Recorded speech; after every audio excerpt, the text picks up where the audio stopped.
Hey everyone, welcome back. In today's video, we will continue our exercise 9.3 of class 9th and the chapter name is circles. हम 7 questions तक cover up कर चुके हैं. आज हम इस वीडियो में 8th क्वेश्चन से स्टार्ट करेंगे. इस एक्सरसाइज में 12 क्वेश्चंस हैं और इसके बाद ये चैप्टर कंप्लीट हो जाएगा और हम न्यू चैप्टर शुरू करेंगे. आई रियली होप आपने प्रीवियस वीडियोस देख लिए होंगे. चलिए शुरू करते हैं. Question number 8 and the statement is if the non parallel sides of a trapezium are equal then we have to prove that it is cyclic. जो हमारे पास ट्रेपीजियम होता है उसकी जो नॉन पैरेलल साइड्स होती हैं, कह रहे हैं वो अगर इक्वल हों, जैसे मान लीजिए हमारे पास ये कोई एक ट्रेपीजियम है, ठीक है, तो ट्रेपीजियम की जो नॉन पैरेलल साइड्स होती हैं वो कौन सी होती हैं, इसको हम नेमिंग कर देते हैं A B C and D. ठीक है, तो जो नॉन पैरेलल साइड्स है वो कौन सी है यहाँ पर, A D and B C. वो कह रहा है हमारे पास इक्वल है. ठीक है, ये इक्वल का हम इसमें नोट कर सकते हैं ना. तो साइक्लिक प्रूव करने के लिए हमें क्या करना पड़ता है, अगर एक पेयर हमें ऐसा मिल जाए जिसके एंगल्स का जो सम है, अपोजिट एंगल्स का जो सम है वो 180 डिग्रीज आ जाए, या तो AC या फिर BD, then we can say it that it is a cyclic. तो उसके लिए देखिए सबसे पहले हम क्या करते हैं, A से परपेंडिकुलर ड्रॉ कर लेते हैं. ठीक है, इस पॉइंट पर E, एंड B से भी एक परपेंडिकुलर ड्रॉ कर लेते हैं हम लोग F.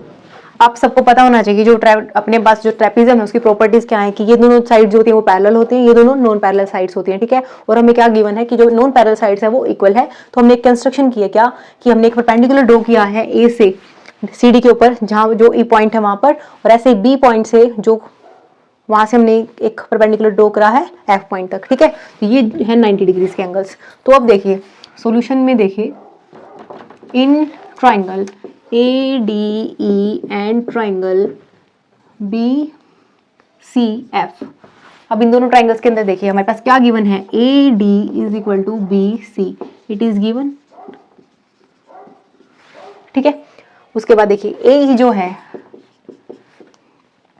ये किसी इक्वल होगा BF के.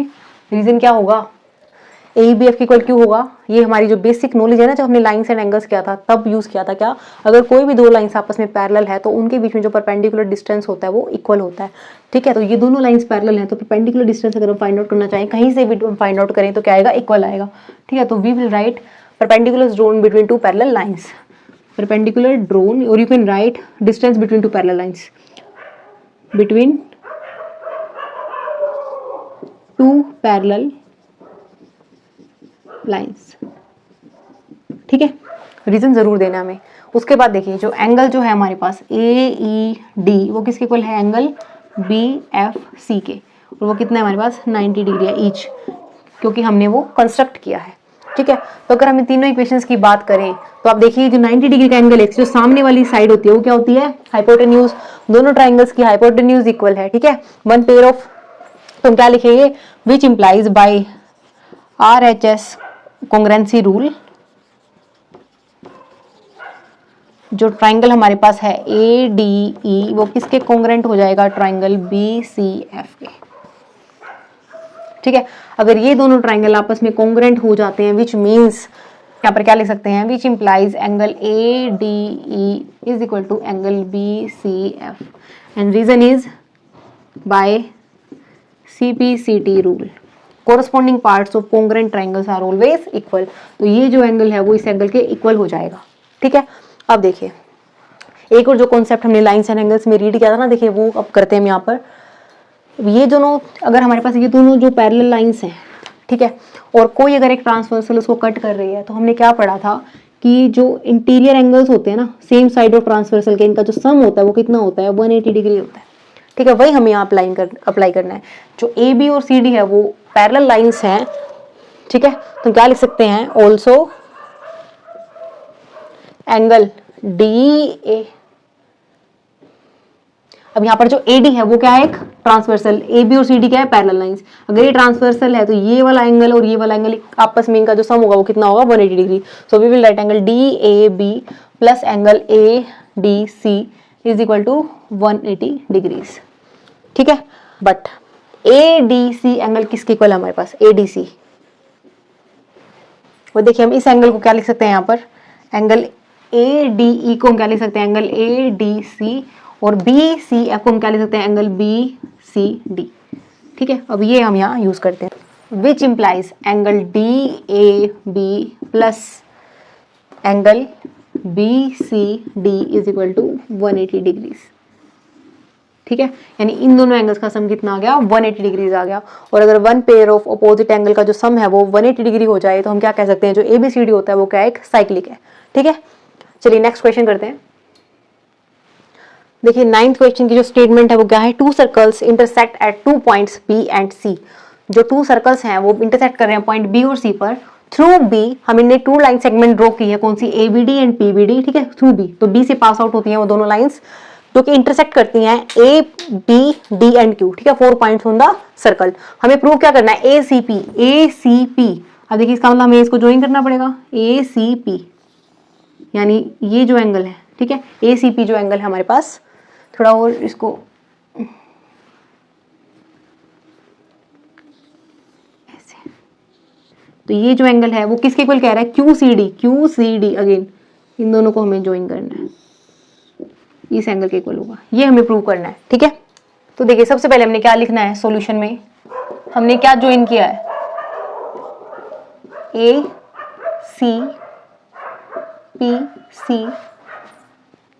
QC and DC। ठीक है, हमने इन सभी को ज्वाइन किया आपस में क्योंकि हमें एंगल्स फाइंड आउट करने हैं। अब हम क्या करते हैं, देखिए यहाँ ना कोई ऐसे कोड नहीं बन रही। ठीक है, तो हम क्या करते हैं, देखिए सबसे पहले PA, ठीक है, और DQ इनको भी ज्वाइन कर देते हैं। सो ज्वाइन ऑल्सो, ये तो क्वेश्चन की डिमांड ही थी। ठीक है, इसको आप लिखो चाहे ना लिखो, बट हमने क्या कंस्ट्रक्ट किया, also join PA and DQ। ठीक है, अब देखिए इन दोनों को ज्वाइन करने से हमारे पास क्या आएगा, देखिए जो PA कोड है ना, ये जो 2 एंगल्स की फॉर्मेशन करेगी वो आपस में इक्वल हो जाएंगे। ठीक है, तो हम क्या लिखेंगे, देखिए एज PA इज अ कोड which implies angle PBA is equal to angle ACP। और रीजन आप क्या लिखोगे, angles in the same segment are always equal. ठीक है, ये हम काफी टाइम्स कर चुके हैं, थ्योरम भी कर चुके हैं। तो हमारे पास क्या आ गया, PBA दिस वन, और हमारे पास क्या आ गया, ACP ये दोनों आपस में क्या हो जाएंगे, इक्वल। अब देखिए हम सिमिलर काम यहाँ करेंगे, जो DQ है हमारे पास code, as DQ is a code, तो हम क्या लिख सकते हैं, इसी तरह से ये जो एंगल होगा वो इसके इक्वल हो जाएगा। ठीक है, तो we will write it as angle DBQ is equal to angle DCQ। ठीक है, again the reason is angles in the same segment are equal.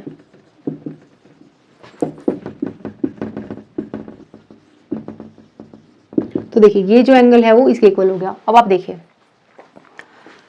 ये जो एंगल है, ये जो इंटरसेक्टिंग लाइंस हैं, इनके जो आमने सामने वाले एंगल्स हैं वो क्या होते हैं, वर्टिकली अपोजिट एंगल्स।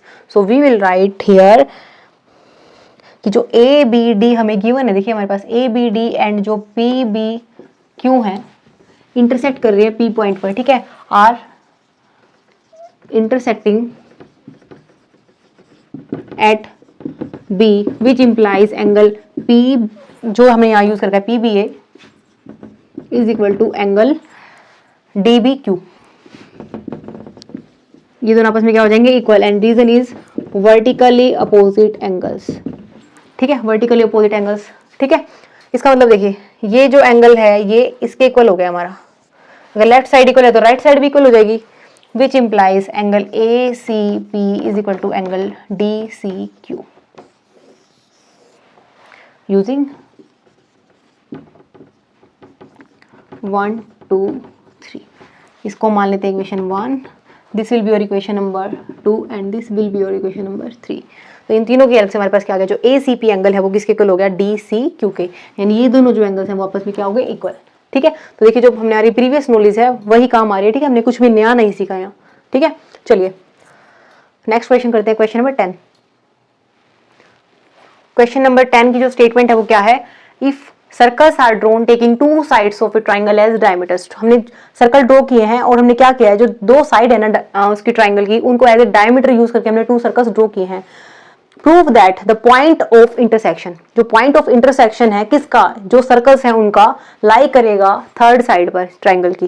तो देखिए अब ये दो डायमीटर्स लेकर हमने एक ट्राइंगल की फॉर्मेशन कर दी, बट ये कहना क्या चाह रहा है कि ये जो पॉइंट ऑफ इंटरसेक्शन है ना, ये कह रहा है कि जो सर्कल जहां पर पॉइंट, जिस पॉइंट पर इंटरसेक्ट करते हैं वो पॉइंट इस थर्ड साइड पर लाई करेगा। हम मान लेते हैं कि जो है ना थर्ड साइड पर ये लाई नहीं करता, ठीक है, तो ये यहाँ कहीं लाई करता है। इस पॉइंट को हम ना कोई पॉइंट डी मान लेते हैं, ठीक है, तो ये विच मीन्स ये ट्राइंगल कुछ इस टाइप से बन रहा होगा ना, ठीक है, और हम क्या करते हैं, एडी को ज्वाइन कर देते हैं। ओके, तो देखिए वी विल राइट सॉल्यूशन में हम क्या लिखेंगे, let D does not lie on B C, ठीक है, हमने मान लिया कि जो डी है वो लाई नहीं करता बी सी के ऊपर, and we will join A D, ठीक है। अब देखिए एक कॉन्सेप्ट है, हमने रीड आउट किया हुआ है क्या, कि जो एंगल होता है सेमी सर्कल के अंदर, अगर कोई कोड जो है, अगर जो डायमीटर है बेसिकली वो अगर कोई एंगल सबटेंड करती है, या you can say that angle in a semi circle, जो हमारे पास यहाँ फॉर्मेशन होती है सर्कल के ऊपर, वो कितना होता है, 90 डिग्री का होता है, ठीक है, तो वो वाला कॉन्सेप्ट हम यहाँ यूज करेंगे। So we will write angle ADB is equal to 90 degree, and the reason is angle subtended by semicircle, ठीक है। तो ये जो होता है हमारे पास, तो ये जो एंगल बनेगा हमारे पास, ये कितना बनेगा, एक्चुअल में 90 डिग्री का बनेगा। सिमिलर केस यहाँ के लिए भी हो सकता है, ठीक है। So we will write angle ADC is equal to again 90 degree, and reason is same, angle subtended by a semi circle, ठीक है। तो सेमी सर्कल जो हमारा होता है उस वो जो हमारी डायमीटर जो होती है उसकी जो कोड बन जाती है, क्योंकि डायमीटर आपको पता है लॉन्गेस्ट कोड होती है, ठीक है, तो ये जो कोड है वो सर्कल के किसी भी पॉइंट पर, ठीक है, on the circumference of the circle, किसी भी पॉइंट पर हमेशा 90 डिग्री के एंगल की फॉर्मेशन करती है, ठीक है। अब देखिए ये 90 डिग्री आ गया और ये वाला एंगल भी 90 डिग्री आ गया, ठीक है। सो एंगल BD सी निकालें, तो BDC एंगल को हम क्या लिख सकते हैं, angle ADB plus angle ADC which is equal to 90 degree plus 90 degree which is equal to 180 degree. अब अगर ये वाला एंगल 180 डिग्री का आता है, आपको पता है कि जो स्ट्रेट लाइन होती है उसी का एंगल 180 डिग्री होता है, ठीक है, which implies BDC is a straight line which implies D lies on BC। वह D BC पर लाई करता है, which implies जो पॉइंट ऑफ इंटरसेक्शन है सर्कल का वो थर्ड साइड पर लाई करता है, ठीक है। देखिए छोटा सा प्रूफ था, ठीक है, बेसिक सा कॉन्सेप्ट था, जो भी हमने पढ़ा है पहले वो यहाँ यूज हुआ है, ठीक है। आई होप आपको समझ में आ रहा होगा, प्लीज वीडियो के एंड तक बने रहना। चलिए 11th क्वेश्चन करते हैं। देखिए 11th क्वेश्चन की जो स्टेटमेंट है वो क्या है, ABC और ADC हमारे पास 2 राइट एंगल ट्राइंगल है, ठीक है, 2 राइट एंगल्स हैं विद कॉमन जो इनकी हाइपोटेन्यूज है वो कितनी है, AC हमारे पास। हमें प्रूव करना है कि जो एंगल CBD होगा वो किसी इक्वल होगा CAD के इक्वल होगा, ठीक है। अब देखिए इन दोनों एंगल्स को प्रूव करने के लिए हम क्या करेंगे, देखिए सोल्यूशन में इन ट्राइंगल ABC, ठीक है, ABC ट्राइंगल के अंदर अगर हम बात करें तो angle ABC plus angle BCA plus angle CAB ये किसी को होगा 180 डिग्रीज के, and the reason is angle sum property, ठीक है। जो ट्राइंगल के जो एंगल्स का सम होता है वो कितना होता है 180 डिग्रीज, तो आप क्या लिखोगे, angle sum property of a triangle, ठीक है। अब जो एंगल B है हमारे पास ABC वो 90 डिग्री का गिवन है हमारे पास, ठीक है, राइट एंगल्स बोल रखा है, तो ABC की जगह 90 डिग्री पुट कर सकते हैं, तो हमारे पास क्या आएगा, which implies angle BCA plus angle CAB is equal to 180 degree, और ये कितना है माइनस ऑफ 90 डिग्रीज, तो ये कितना बचेगा हमारे पास 90 डिग्रीज, ठीक है। उसके बाद देखिए ये हम इक्वेशन नंबर 1 मान लेते हैं। अब हम करते हैं इस ट्राइंगल की बात, in triangle ADC angle CDA plus angle DAC plus angle ACD ये किसी को होगा 180 degree. Again the reason is same, angle sum property, ठीक है, ओवर ट्राइंगल। तो अब यहाँ पर हमारे पास ये जो एंगल है CDA ये 90 डिग्री के इक्वल है, ठीक है, CDA 90 डिग्री का है, तो बाकी सेम लिख लेते हैं, which implies angle DAC plus angle ACD is equal to 180 degrees, और ये 90 यहाँ है तो राइट हैंड साइड में जाकर सब्ट्रैक्ट हो जाएगा, and which gives 90 degree. This will B equation number 2। अब हम क्या करते हैं, ऐड कर देते हैं दोनों इक्वेशंस को, ठीक है, 1 + 2 इन दोनों को ऐड करेंगे तो क्या होगा, लेफ्ट साइड लेफ्ट में ऐड हो जाएगी और राइट साइड राइट में ऐड हो जाएगी. So we will write angle B C A plus angle C A B plus angle D A C plus angle A C D is equal to, right hand side में हमारे पास क्या है दोनों में 90 डिग्रीज. ठीक है, तो 90 प्लस 90. अब आप देखिए बी सी ए और हमारे पास क्या है ए सी डी. तो हम क्या करेंगे, देखो बी सी ए और ए सी डी को हम इकट्ठे लिख लेंगे. तो which implies angle B C A plus angle A C D plus angle C A B plus angle, इन दोनों को कंबाइन लिख लेंगे D A C which is equal to 90 plus 90 is 180 degrees. अब देखिए B C A plus A C D, तो ये जो एंगल है पूरा एंगल बन जाएगा. तो इस पूरे एंगल को हम क्या बोल सकते हैं, angle which implies angle B C D plus, अब देखिए सी ए बी, ठीक है. उसके बाद है डी ए सी, तो ये पूरा एंगल, ठीक है. तो इस पूरे एंगल को हम क्या लिख सकते हैं, D A B plus angle D A B which is equal to 180 degrees. तो हमारे पास ये इक्वेशन आ गई. यानी इन ये जो आमने सामने वाले एंगल्स हैं इनका सम कितना आ गया हमारे पास, 180 डिग्रीज आ गया. ठीक है. ऑल्सो अब हमारे पास क्या गिवन था, ये एंगल 90 था और वो भी एंगल था 90 था. तो हम क्या लिख सकते हैं, चलिए यहाँ लिखते हैं also angle B plus angle D is equal to 90 plus 90 which gives 180 degrees. ये तो गिवन ही था हमारे पास. ठीक है. तो अपोजिट एंगल्स का जो सम है वो 90 डिग्रीज आ गया विच मीन्स विच इम्प्लाइज, इसको इक्वेशन मान लेते हैं हम 4 एंड इसको मान लेते हैं equation number 5. A B C D is a cyclic. ठीक है, एबीसीडी साइक्लिक बन गया. अगर एबीसीडी साइक्लिक बन जाता है तो हम क्या मान सकते हैं, सीडी को कोड मान सकते हैं which implies consider C D is a quad. और अगर ये कोड है तो अगर हम इसको ऐसे ड्रॉ करते हैं दिस वन, ठीक है, और दिस वन, तो ये जो एंगल होगा और ये एंगल होगा ये क्या बनेंगे हमारे पास, angle CAD is equal to angle DBC. Reason is angles in the same segment. ठीक है. तो जो एंगल्स होते हैं सेम सेगमेंट के अंदर वो क्या हो जाते हैं हमारे पास, इक्वल. तो ये वाला जो एंगल है वो इस एंगल के इक्वल आ जाएगा. ये हमें प्रूव करना था. ठीक है. चलिए नेक्स्ट क्वेश्चन करते हैं. क्वेश्चन नंबर 12 जो है वो इस एक्सरसाइज का लास्ट क्वेश्चन है और साथ ही इस चैप्टर का भी लास्ट क्वेश्चन है. ठीक है. लास्ट क्वेश्चन क्या है, prove that a cyclic parallelogram is a rectangle. हमारे पास ये एक एबीसीडी एक साइक्लिक पैरेललोग्राम गिवन है और हमें प्रूव करना है कि ये एक रेक्टेंगल होगा. ठीक है. तो सॉल्यूशन में देखिए, as ABCD is a cyclic parallelogram which implies, क्योंकि गिवन है हमारे पास ये, विच इम्प्लाइज एंगल जो हमारे पास A प्लस एंगल C होगा वो कितना होगा, 180 डिग्रीज होगा.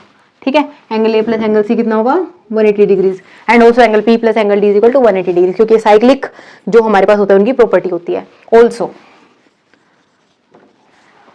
साइक्लिक था तो ये बात हो गई. पैरेललोग्राम है तो क्या बात होगी, एंगल जो A है वो किसके इक्वल होगा, एंगल C के, क्योंकि जो अपोजिट एंगल्स होते हैं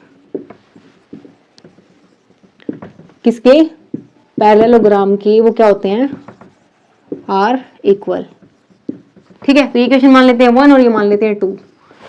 put 2 in 1 which implies angle A plus angle C की जगह हम क्या रिप्लेस कर सकते हैं, again angle A is equal to 180 degrees which implies 2 times of angle A is equal to 180 degrees and which implies angle A is equal to 90 degrees. क्योंकि क्या करोगे, 180 डिवाइडेड बाय 2, यहाँ मल्टीप्लीकेशन में है तो राइट हैंड साइड में क्या हो जाएगा, डिवाइड कर देगा. तो एंगल A जो है हमारे पास कितना आ गया, 90 डिग्रीज का आ गया. और आपको पता है किसी पैरेललोग्राम का एक इंटीरियर एंगल 90 डिग्री का हो जाए तो वो क्या बन जाता है, एक rectangle. So we will write that parallelogram ABCD has one of its interior angle is 90 degree.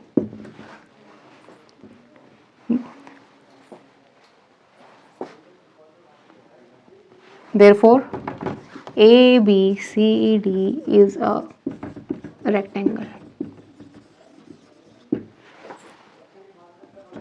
ठीक है, आई रियली होप आपकी ये एक्सरसाइज अच्छे से समझ में आ गई होगी, पूरी हो गई एक्सरसाइज। और साथ ही चैप्टर नंबर 9 सर्कल्स काफ़ी इंपॉर्टेंट चैप्टर है, इसके सारे क्वेश्चंस ही काफ़ी इंपॉर्टेंट है। ये एक्सरसाइज जो है कंप्लीट आप अच्छे से कर लेना 9.3, क्योंकि ये एक्सरसाइज जो प्रीवियस जितने भी थ्योरम्स हैं और क्वेश्चंस हैं उनको कवर अप करती है। मिलते हैं नए वीडियो में न्यू क्वेश्चंस के साथ एंड न्यू चैप्टर के साथ, तब तक के लिए take care and bye bye.